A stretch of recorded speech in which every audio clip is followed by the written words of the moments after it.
திருப்பதி லட்டும் மாமிச கொழுப்பும் இப்படி வந்துட்டு ஒரு பட்டிமன்றமே வைக்கலாம். இது வந்துட்டு கேட்கும்போது வந்துட்டு என்னடா விளையாட்டுத்தனமாக இருந்தால் கூட ஒரு திருப்பதி மாதிரியான ஒரு இடத்துல வந்துட்டு லட்டில் கலப்படமாக இருக்குது, ஒரு மாமிச கொழுப்பு கலக்கப்படுது அப்படிங்கிறது வந்துட்டு ஒரு மிகப்பெரிய ஒரு பேசும் பொருள், ஒரு சர்ச்சையான பொருள். ஜெகன்மோகன் ரெட்டி என்ன சொல்கிறார், இது ஒரு அற்பத்தனமான அரசியல், அப்படி ஒரு ஆய்வறிக்கையில் வரவே முடியாது அப்படின்றார்.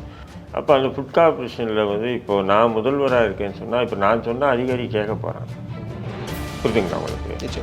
அப்படி வந்து இது மாட்டு கொழுப்பு இருக்குது, அது இருக்குதுன்னு போடுங்க. இது ஏன்னு சொன்னால் கடந்த ஆட்சியாளருக்கு நம்ம ஒரு குற்றம் சுமத்தணும். அதே நேரத்தில் பாஜக, சந்திரபாபு நாயுடு, பவன் கல்யாண் இவங்க பண்ணக்கூடிய அரசியலெல்லாம் பார்த்தீங்கன்னா அது ஒரு வேறு மாதிரியாக இருக்குது. நான் என்ன சொல்கிறேன், இதுக்கெல்லாம் வந்து முதல்வர் பொறுப்பு ஏற்க முடியாது.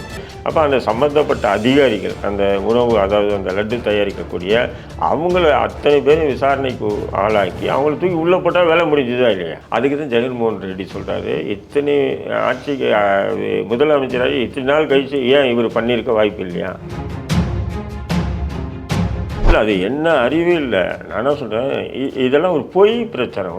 ஒரு பஞ்சாமிரத்தில் வந்து கருத்தரை மாத்திரை கலந்துருக்காங்கன்னு சொல்கிறது வந்து நீ சாப்பிட்டு உனக்கு குழந்தை பாக்கியம் போச்சான்ற கேள்வி தான் நம்ம கேட்க தோணுது. அதுவும் வந்து ஒரு இயக்குனராக இருக்கார். ஏன்னா சினிமா துறை உங்களுக்கு தான் தெரியும். நான் ஏன் நடித்தா கூட குறைச்சினா டே இந்த படத்தில் நடித்த நாயிடான்னு சொல்லி 4 பேர் இல்லை 40 பேர் பார்ப்போம் இல்லைங்களா? உங்களுக்கு சந்தேகம் இருந்ததுன்னா நீங்கள் கொஞ்சம் பஞ்சாமிரத்தை வாங்கி நீங்கள் பரிசோதனைக்கு அனுப்புங்க. சரி, தமிழ்நாட்டில் நீங்கள் வந்து தமிழக அரசு இருக்குது, அதனால் நீங்கள் வேறு மாநிலத்துக்கு பரிசோதனை ஹைதராபாத்துக்கு அனுப்புங்க. நீ இந்த வாரத்தை சொல்லலாமா? இப்போ அதனால் நீ கைது செய்யப்பட்டு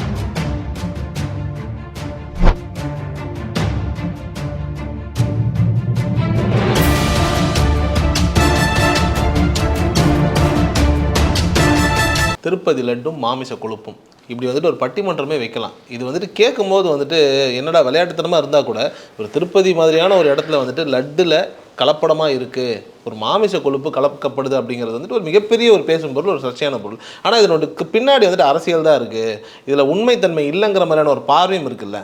உண்மையிலே இது என்ன பின்னாடி என்ன இருக்குது? இல்லை, அது அதாவது உண்மைத்தன்மை என்னன்றது நமக்கு தெரியாது. இப்போது சந்திரபாபு நாயுடு என்ன சொல்கிறாருன்னா, ஃபுட் கார்பரேஷன் மூலிமா ஆய்வு வந்தது, அதன்படி தான் நான் சொல்கிறேன். இதில் வந்து மீன் எண்ணெய், மீன் கொழுப்பு, மாட்டு கொழுப்பு மற்றும் எல்லாமே கலந்து தான் இந்த லட்டில் இருக்குதுன்னு சொல்லி ஃபுட் கார்பரேஷன் மூலிமா ஆய்வறிக்கை செய்தி வந்ததாக தான் சொல்கிறாங்க. அதே நேரத்தில் ஜெகன்மோகன் ரெட்டி என்ன சொல்கிறார், இது ஒரு அற்பத்தனமான அரசியல், அப்படி ஒரு ஆய்வறிக்கையில் வரவே முடியாது அப்படின்றார். அப்போ இந்த ஃபுட் கார்பரேஷன் என்பது மாநில அரசினுடைய கட்டுப்பாட்டில் உள்ள ஒரு கம்பெனி தான் அது. அப்போ அந்த ஃபுட் கார்பரேஷனில் வந்து இப்போது நான் முதல்வராக இருக்கேன்னு சொன்னால், இப்போ நான் சொன்னால் அதிகாரி கேட்க போகிறேன், புரியுதுங்களா உங்களுக்கு? அப்படி வந்து இது மாட்டு கொழுப்பு இருக்குது, அது இருக்குதுன்னு போடுங்க. இது ஏன்னு சொன்னால் கடந்த ஆட்சியாளருக்கு மீது நம்ம ஒரு குற்றம் சுமத்தணும், ஒரு அவப்பெயரை ஏற்படுத்தணுன்றதுக்காக கூட மேபி பண்ணியிருக்க வாய்ப்பு இருக்குது. மேபி தான், அது கன்ஃபார்ம் அப்படிதான்றது சொல்ல முடியாது. அதே நேரத்தில் உண்மையாக ஏன் சொன்னால் இப்போ வந்து பார்த்திங்கன்னா ஒரு நாளைக்கு வந்து எத்தனையோ 100 டன்னு 200 டன் நெய் தேவைப்படுத்தாங்க. அந்த லட்டு செய்து 200 டன் நெய். அப்போ அவ்வளோ நெய் வந்து எங்கே கிடைக்கும்? அப்போ நெய் எல்லா வகையிலுமே இன்றைக்கி கலப்படம் இருக்குது. கலப்படம் இல்லாத பொருட்களே இன்றைக்கி இல்லைங்களா? அப்படி இருக்கும்போது அப்போ நெய்க்கு கலப்படம் செய்வதற்காக மாட்டு கொழுப்பு, மீன் கொழுப்பு போடுறதுக்கு கூட வாய்ப்புகள் இருக்குது. இல்லாமல் இல்லைன்னு சொல்ல முடியாது. அது எப்படி ஒரு பொய்யான ஒரு ஆய்வறிக்கையாக இருக்கும்னு நம்ம சொல்கிறோமோ, அதேமாரி இந்த மாட்டு கொழுப்போ இல்லை மற்ற கலப்பம். ஏன்னா அவ்வளோ நெய் ஒரு நாளைக்கு எங்கேருந்து வாங்க முடியும்? அந்த நெய் சப்ளை அப்போது இதில் வந்து கலப்படம் பண்ண இருக்கக்கூட வாய்ப்புகள் இருக்குது. அப்படி கலப்படம் பண்ணியிருந்தாங்கன்னு சொன்னால் அது யார் பண்ணாங்களோ அவங்கள வந்து கொலை குற்றத்தை சுமத்தி அவங்கள கைது பண்ணணும், ஜெயிலில் போடணுன்றதான் என்னுடைய இது. ஏன்னா அது பக்தி சம்மந்தப்பட்ட விஷயம். இப்போ நான் ஒரு முஸ்லீமாக இருக்கேன், நான் மாட்டுக்கறி தின்னுவேன்றதுக்காக சந்தோஷமாக வந்து பார்த்தியா லட்டுலே நம்ம மாட்டுக்கறி கொழுப்பு போட்டாங்க. அது அவங்களுடைய பிரசாதம்னு சொல்லி சாப்பிட்றாங்க. அவங்க புனிதமாக கருதி பிரசாதமாக சாப்பிடக்கூடிய ஒரு பொருளை அவங்க விரும்பாத, அவங்க வெறுக்கக்கூடிய ஒரு விஷயத்தை அதில் கலந்து அவங்களுக்கு கொடுப்பது என்பது கொலையை விட கொடியதுன்னு நான். எப்படி இதில் வந்து குடிநீரில் வந்து மலத்தை கலந்து கொடுத்தாங்க வெங்க வெயிலில், ஞாபகம் இருக்கா? அது எப்படி ஒரு கொடுமையாக நீங்கள் பார்க்குறீங்களோ அதேமாரி ஒரு கொடுமையாக, அதை விட பெரிய கொடுமையாக இதை பார்க்குறோம். ஏன்னா இது ஒரு பக்தி, ஒரு பிரசாதம், ஒரு அவங்களுக்கு ஒரு இது இருக்குது இல்லைங்களா, இது இப்படி தான் அப்படின்னு. அப்போ அதை தின்னவங்க, அதை வாங்கி சாப்பிட்டவங்கெல்லாம் இன்றைக்கி எவ்வளோ பேர் வேதனைப்படுவாங்க. அப்படி அது உண்மையாக இருக்கும்போது அது சம்பந்தமாக அந்த நெய் கம்பெனி இருக்கு இல்லையா, அந்த நெய் ஏற்றுமதி பண்ண அவங்க ஏதாவது கலப்படம் பண்ணியிருக்காங்களா, அல்லது அங்கே லட்டு செய்யக்கூடிய அப்போ லட்டு செய்யக்கூடிய இடத்துல எல்லாமே பார்த்தீங்கன்னா பிராமின்ஸாக இருக்காங்க. அங்கே வந்து ஏன்னா தொழில் போட்டி தான், எல்லாத்துலேயுமே தொழில் போட்டி இருக்குது. ரெண்டாவது வந்து பார்த்தீங்கன்னு சொன்னால் பலவிதமான சம்பாதிக்கணும் அப்படின்ற ஒரு இதில் வந்து எதை எப்படி வேணாலும் கலந்து எப்படி வேணாலும் விற்கலான்ற ஒரு நிலை இருக்கும்போது அங்கே ஏதாவது குளறுபடிகள் நடந்திருக்கான்னு சொல்லி விசாரித்து அந்த சம்பந்தமாக வந்து உண்மைன்னும் போது கடுமையாக தண்டிக்கணும் என்பது தான் என்னுடைய இது. நிச்சயமா. இப்போ நான் ஒரு முஸ்லீமாக இருக்கேன். இப்போ நான் வந்து சாப்பிடக்கூடிய பொருளை பன்றியுடைய இது போட்டேன்னு சொல்லிட்டோன்னா எப்படி என் மனசு இருக்கும்? துடிக்குமா இல்லையா? அதேமாரி தான் அந்த மக்களுக்கும் அந்த ஒரு துடிப்பு இருக்கும். அப்படின்னும்போது அப்போ இது போட்டது 100% தவறு. அது சம்பந்தமான நபர்களை கைது செய்து கடுமையான தண்டனை வழங்கணும். பட் இதே பாஜக தங்களுக்கு சாதகமான ஒரு அரசியலாக வந்து இந்தியா முழுக்கும் பரப்புது. சனாதன கோட்பாட்டு கொள்கைகள் வந்து கொஞ்சம் கொஞ்சம் மழுகடிக்கப்படும் தான் இது போன்ற விஷயங்கள்லாம் நடக்குதுன்னு. அது மட்டும் இல்லை, எல்லா பொருட்களையும் சாப்பிட்ற சாப்பாட்டில் எல்லா பொருட்களையும் கலப்படம் இருக்கா இல்லைங்களா? இதுக்கு மத்திய மாநில அரசுகளே ஏதோ ஒரு வகையில் துணை நிற்கிது அந்த போன்ற கார்ப்பரேட் கம்பெனிகளுக்கு. என்னும்போது இந்த லட்டு தயாரிப்பிலையும் இன்றைக்கி ஒரு கார்ப்பரேட் கம்பெனிகள் தான் ஈடுபட்டு இருக்குது. ஏன்னா நெய்யெல்லாம் சப்ளை பண்ணுறது அவ்வளோ யாரும் சாதாரணமான ஆள் சப்ளை பண்ண முடியாது இல்லையா?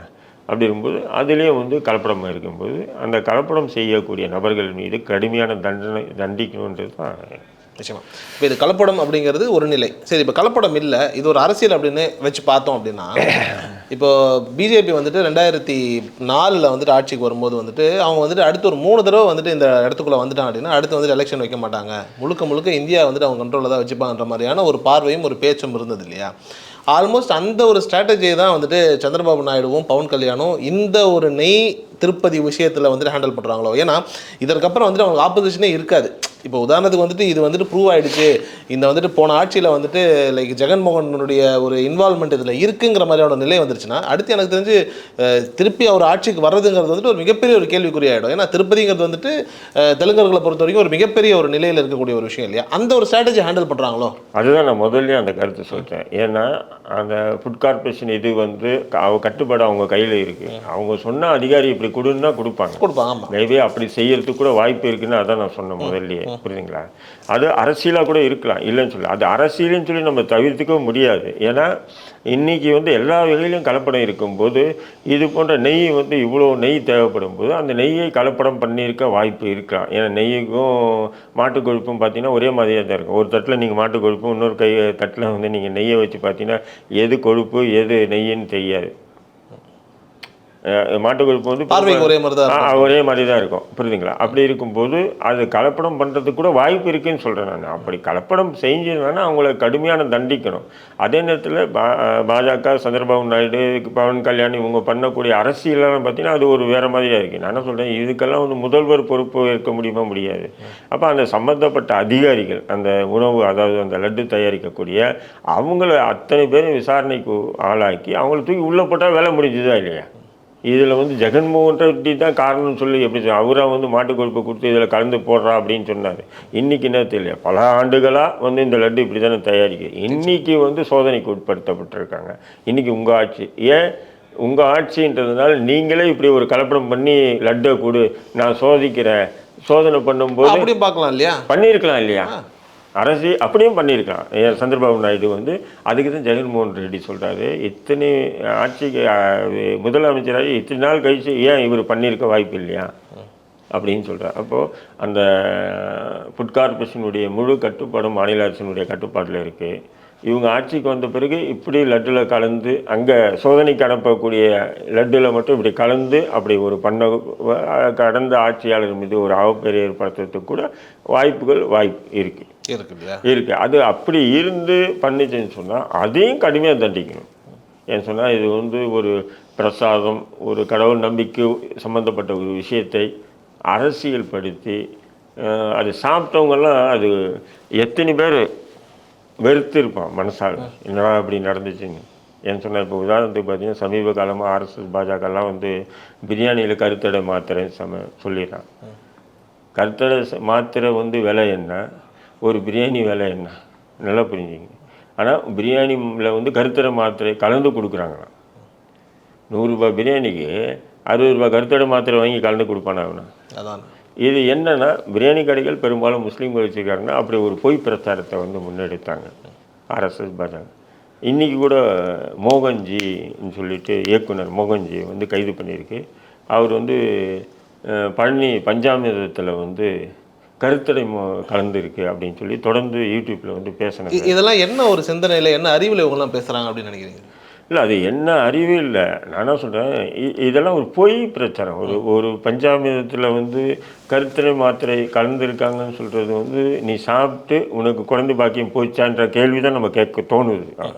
புரியுதுங்களா? நிச்சயம். ரெண்டாவது, இருக்கிற மக்கள் அத்தனை பேர் பஞ்சாமிரதத்தை சாப்பிட்றாங்களா? இல்லை.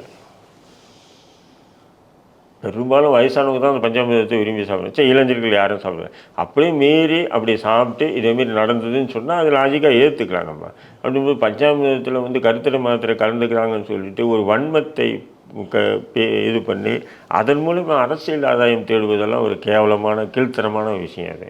அதுவும் வந்து ஒரு இயக்குனராக இருக்கார். ஏன்னா சினிமா துறை உங்களுக்கு தான் தெரியும். நாயே நடித்தா கூட குலைச்சினா டே இந்த படத்தில் நடித்த நாயிடான்னு சொல்லி 4 பேர் இல்லை 40 பேர் பார்ப்போம் இல்லைங்களா? அப்படிங்கும்போது அவர் திரைப்படம் எடுத்திருக்காரு, ஒரு சர்ச்சைக்குரிய திரைப்படங்களை எடுத்திருக்காரு. அப்படிங்கும்போது அவர் பேசும்போது அது இருக்குன்ற மாதிரி மக்கள் நினச்சாங்கன்னா அது எவ்வளோ பெரிய ஒரு அது வந்து அதெல்லாம் பெரிய தவறுன்றாங்க. எப்படி இந்த லட்டில் மாட்டு கொழுப்பு கலந்துட்டாங்கன்னு சொல்கிறதோ, மாட்டு கொழுப்பு கலந்து விற்பனை செஞ்சிருந்தாலோ எவ்வளோ ஒரு தவறான ஒரு முன்னுதாரணமோ கடுமையாக தண்டிக்கப்படும். அதேமாதிரி தான் இந்த பஞ்சாமிரதத்தில் வந்து அப்படி உங்களுக்கு சந்தேகம் இருந்ததுன்னா நீங்கள் கொஞ்சம் பஞ்சாமிரதத்தை வாங்கி நீங்கள் பரிசோதனைக்கு அனுப்புங்க. சரி, தமிழ்நாட்டில் நீங்கள் வந்து தமிழக அரசு இருக்குது, அதனால் நீங்கள் வேறு மாநிலத்துக்கு பரிசோதனை ஹைதராபாத்துக்கு அனுப்புங்க. ஹைதராபாத்தை அனுப்பி பரிசோதனை பண்ணி இதில் இவ்வளோ கேலரி வந்து இது இருக்குது, அதாவது இந்த பஞ்சாமிரதத்தில் இந்தந்த பொருட்கள் இவ்வளோ இருக்குது, இதில் இந்த கருத்தடை சம்மந்தப்பட்ட இந்த மருந்தும் இதில் இவ்வளோ இருக்குன்றது ஆதாரப்பூர்வமாக வாங்கி அதை நீதிமன்றம் மூலமா முறையாக வந்து எதிர்கொள்வது தானே ஒரு சரியான ஒரு. அதுக்கெல்லாம் டைம் ஆகும், ஆள் வேணும்ல. டப்புன்னு வந்துட்டு ஒரு மீடியா கூப்பிட்டு சொல்லிட்டா போச்சு இல்லை? என்ன இது வந்து ஒரு மத சம்பந்தப்பட்ட விஷயம். மக்கள் வந்து புனிதமாவது அது பிரசாதமாக நினச்சி உண்ணக்கூடிய விஷயத்தில் நீங்கள் இப்படி ஒரு குறுக்கு சாலை ஓட்டுறீங்கன்றீங்க. அது பிரசாதத்தை சாதாரணமாக நினைக்காதீங்க. ஏன்னா அந்த இப்போ நம்ம முஸ்லீம் நமக்கு வந்து அது பிரசாதமாக பெருசாக தெரியாது, ஏதோ ஒரு லட்டுன்னு சாப்பிட்டுடுறோம் இல்லையா? ஆனால் அந்த மக்கள் அதை வந்து அது ஒரு பயபக்தியோட அது ஒரு விதமாக தான் சாப்பிடுவாங்க. அதேமாரி பஞ்சாமிரதத்தை கூட வந்து பார்த்திங்கன்னா சும்மா போகிறவங்க வந்து பஞ்சாமிரதம் சாப்பிட்டு போயிடுவாங்க. ஆனால் அந்த பக்தியோடு சாப்பிட்றவனுடைய மனநிலை எப்படி இருக்கும்? அப்போ அந்த மாதிரி மனநிலை கொண்ட நபர்கள்கிட்ட அதில் கருத்தடை மாத்திரை கலந்துருக்குன்னு சொன்னால் அப்போ அவனுக்கு மனசு எப்படி இதுவாக இருக்கும் சொல்லு. அப்போ இது நீ ஒரு பொறுப்புள்ள நபராக இருந்திருக்க, நீ திரைப்படம் எடுத்திருக்க, நிறைய இயக்குனராக இருந்திருக்கேன் போது நீ இந்த வார்த்தை சொல்லலாமா? இப்போ அதனால் நீ கைது செய்யப்பட்டிருக்காங்க. நீங்கள் இப்போ திருப்பதி மேட்டரில் கூட நான் வரேன். நான் இப்போ பவன் கல்யாணம் வந்துட்டு இப்போ ஒரு கோயிலில் போய் ஒரு 11 நாள் வந்துட்டு நான் என்னென்னமோ பரிகாரம்லாம் பண்ண போகிறேன், பரிகாரம்லாம் பண்ணோம் அப்படின்னா இதெல்லாம் சரியாக போய்டும்னு ஒரு பக்கத்தில். இன்னொரு பக்கத்தில் திருப்பதி தேவஸ்தானமே சொல்லியிருக்கு வந்துட்டு சாயந்தரம் 6 மணிக்கு எல்லோரும் வீட்டில் வந்துட்டு விளக்கேற்றி வைங்க, பரிகாரம் மேடம் அப்படின்னு. அதாவது ஒரு பக்கம் வந்துட்டு மக்கள் வந்துட்டு இது நடந்தது தப்பு, இதற்கு வந்துட்டு இதெல்லாம் வந்துட்டு இப்படி பண்ணக்கூடாது, இப்போ நீங்களே சொல்கிறீங்க நம்பிக்கையில் வந்து விளையாடக்கூடாதுன்னு ஒரு பக்கம் சொல்லும்போது, இன்னொரு பக்கம் வந்துட்டு பரிகாரம் பண்ணுறேன் அப்படின்னு சொல்லி அது துணை முதலமைச்சர், ஆந்திரா துணை முதலமைச்சர் அப்படி தான் இருக்காரு, திருப்பதி தேவஸ்தானமும் அப்படி தான் இருக்குன்னு போது இது வந்துட்டு கொஞ்சம் ஒரு பேசும் பொருளாகவும் கொஞ்சம் கேலி செய்யக்கூடிய ஒரு விஷயமாகவும் மாறிடாதா?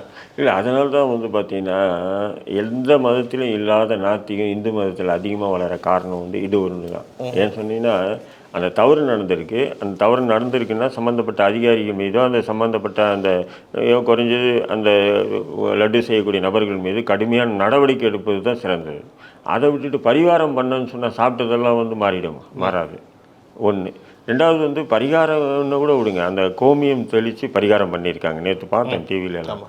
அதனால் பரிகாரம் பண்ணியாச்சு, இனி உங்களுக்கு ஒன்றும் பிரச்சனை இல்லைன்னு சொல்லி ஒரு துணை முதல்வரே சொல்கிறது, ஒரு நடிகராக இருந்து துணை முதல்வரான அவரே சொல்வதுன்னு பார்த்தீங்கன்னா ஒரு கேளிக்கையாக தான் இருக்குது. நீங்களாக ஒரு பிரச்சனையை உருவாக்கி அது மக்கள் மனசில் வந்து ஒரு விதமான ஒரு அதிருப்தி, ஒரு அச்சம் வந்துடுது இல்லையா, ஒரு விதமான இது, அதை போக்குறதுக்காக நான் பரிகாரம் பண்ணிட்டு வாங்க. ஏன்னு சொன்னால் இப்போ லட்டு வியாபாரம் குறைஞ்சிச்சு, மெயின் அதுதான் காரணம். இப்போ மறுபடியும் இவங்க அரசியலுக்காக பண்ணாங்களா, அது உண்மையான்றது ஒரு விஷயம் இருக்கட்டும். இன்றைக்கி லட்டு வியாபாரம் மிகப்பெரிய அளவுக்கு படுத்துச்சு. படுத்த உடனே என்ன ஆச்சுன்னு சொன்னால் அப்போ அந்த லட்டு வியாபாரத்தை மறுபடியும் கொண்டு வரணும்னா இப்படி ஒரு வேஷம் போட்டு தான் ஆகணும் அவங்க.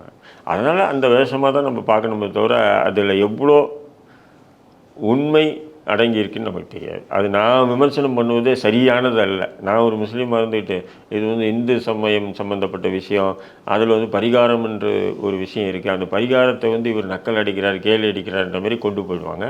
ஆனால் நம்ம அதை சொல்ல முடியாது. சிறப்பு. ரொம்ப நன்றி சார், நேரம் தகவல். வாழ்த்து.